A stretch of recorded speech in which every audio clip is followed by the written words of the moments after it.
कभी कभी आप इतने ऑब्सेस हो जाते हैं अपने कॉन्स्टिपेशन को यानी पेट साफ करने को लेके कि आप बहुत ज़्यादा लग्जेटिव ले लेते हैं यानी ओवरडोज कर लेते हैं। बहुत सारे लोग बहुत सारा चूरन खा लेते हैं या गोलियां खा लेते हैं और उससे पता ये लगता है कि फिर दोबारा से आपको ब्लॉकेज हो जाता है यानी कि आपका बाउल ब्लॉक हो जाता है यानी आपकी इंटेस्टाइन ब्लॉक हो जाती है। इसका मतलब कि आपका स्टूल रुक जाता है, सूख जाता है और हार्ड हो जाता है और फिर आपको स्टूल पास नहीं होता और अगेन ये प्रक्रिया चलती रहती है। और ये जर्नली ये देखा जाता है कि जब आपको इंटेस्टाइन पूरा ब्लॉक हो जाता है यानी कि स्टूल पास नहीं होता तो आप सबसे गलत ये करते हैं कि आप लग्जेटिव को ओवरडोज कर देते हैं।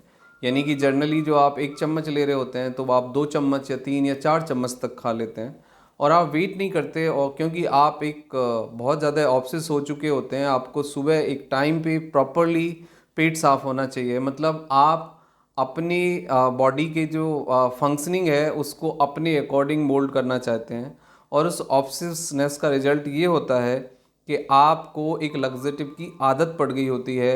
आप डे बाय डे अपनी डोज बढ़ा रहे होते हैं। ये एक तरह का एक डिप्रेशन है, ऑब्सेसिवनेस है और इसके कारण आप अपनी इंटेस्टाइन को डैमेज करते हैं, इंटेस्टाइन को कमज़ोर करते हैं।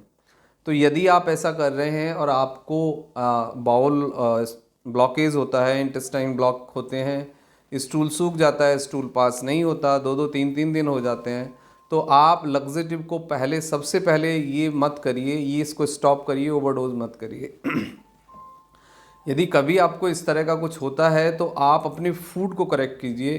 फूड में आप फाइबर लीजिए, पानी की मात्रा बढ़ाइए, प्लस आपको यदि इस तरह का कुछ कंडीशन डेवलप होती है तो आप कुछ आप मॉइस्चर लगाइए अपने स्टूल वाला जो आपका एनल पैसेज है। आप अपने एनस में कोई ऑयल लगा लीजिए या फिर आप कुछ डल्कोलेक्स सपोर्टरीज लाइक जो आपके मोमेंट्स को थोड़ा सा इंक्रीज कर देते हैं वो अप्लाई कर लीजिए। या फिर आप एनिमा ले सकते हैं, that is more practical solution और इसके फिर बहुत ज़्यादा साइड इफ़ेक्ट भी नहीं होंगे, आपको बहुत नुकसान नहीं होगा। जनरली इंटेस्टाइन ब्लॉकेज के बाद प्रॉब्लम ये होती है कि हमें ब्लोटिंग होता है, गैस बनती है, पेन होता है, कई बारी हम डायरिया महसूस करते हैं, कई बारी वॉमिट फील करते हैं लेकिन वॉमिट नहीं होती और इंडाइजेशन, बहुत ज़्यादा ड्राई माउथ, डिसोरिएंटेशन, हेडेक भी कई बारी होता है। तो इस तरह के प्रॉब्लम्स आप फेस करेंगे। लेकिन यदि इस तरह का कुछ हो रहा है आपको और आप इसको खुद से नहीं डील कर पा रहे हैं तो फिर ज़रूरी है कि आप इमीडिएटली डॉक्टर से मिलें, फिजिशियन को कंसल्ट करें। कई बारी एक्सरे या फिर अल्ट्रासाउंड से देखना होता है कि आपको स्टूल क्यों ब्लॉक हो गया है, क्यों रुक गया है, उसमें क्या गांठ तो नहीं बन गई है, ड्राई हो जाता है, कई बार सूख जाता है। तो फिर उसको सॉफ्ट करने के लिए कुछ दवाइयाँ दी जाती हैं। तो स्टूल सॉफ्टनर कैन हेल्प, लेकिन कुछ टाइम लग सकता है, आप उसके लिए ऑब्सेस मत होइए। लेकिन आपको जो स्टूल का हार्ड बने रहने का या स्टूल का ब्लॉक होने का जो रीज़न है आप उसको फाइंड करिए। कई बारी कॉफ़ी पीने से वो रिलीज़ हो जाता है, कई बारी गर्म पानी से वो रिलीज़ हो सकता है, कई बारी आपको जीरे का पानी हेल्प कर सकता है। और जीरे के पानी में यदि आप थोड़ा सा नमक सॉल्ट डाल लें तो फिर आपको वो ब्लॉकेज ठीक हो जाता है। कुछ केसेस में आप पेट पे मसाज कर सकते हैं, ऑयल मसाज, या बोतल से सिकाई कर सकते हैं, या फिर थोड़ा सा आप सीढ़ियाँ चढ़ लें या फिर पेट का थोड़ा सा मूवमेंट करें तो उससे भी थोड़ा सा रिलीज़ करने में आपको आसानी होती है।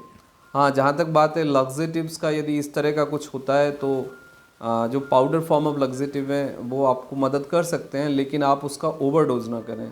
बहुत जल्दी हम ये करते हैं कि 1 चम्मच खा लिया रात को, सपोज़ 1 या 2 चम्मच जो आप डेली खाते हैं, सुबह यदि पेट साफ ना हो तो हम फिर सुबह खा लेते हैं और इवन शाम तक का वेट नहीं करते, फिर दोपहर में खा लेते हैं, फिर शाम को दोबारा खा लेते हैं।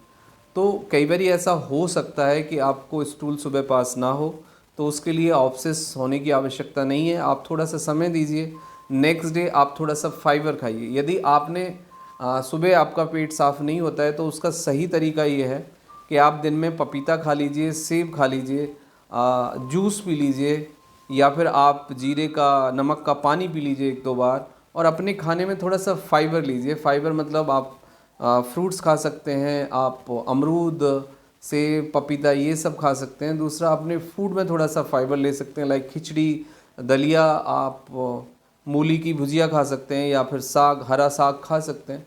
तो ये आपको हेल्प करेगा। ये नेचुरल लग्जेटिव्स हैं जो आपके स्टूल को सॉफ्ट करेंगे, और जब स्टूल आपका सॉफ्ट होगा तो फिर इजीली वो पास भी हो जाएगा। कई बार देखा जाता है कि आपको एनोरेक्टल स्वेलिंग होती है या एनोरेक्टल कुछ प्रॉब्लम्स होती है, एनस के अंदर इन्फ्लामेशन होती है, तो उस कारण भी कई बार स्टूल ब्लॉकेज हो जाता है, या फिर इंटेस्टाइन कई बार स्टिक हो गई होती हैं, चिपक जाती हैं due to the some reason, तो उसके कारण भी ऐसा होता है। तो उसमें फिर आपको सिकाई करना या मसाज करना आपके लिए हेल्पफुल होगा।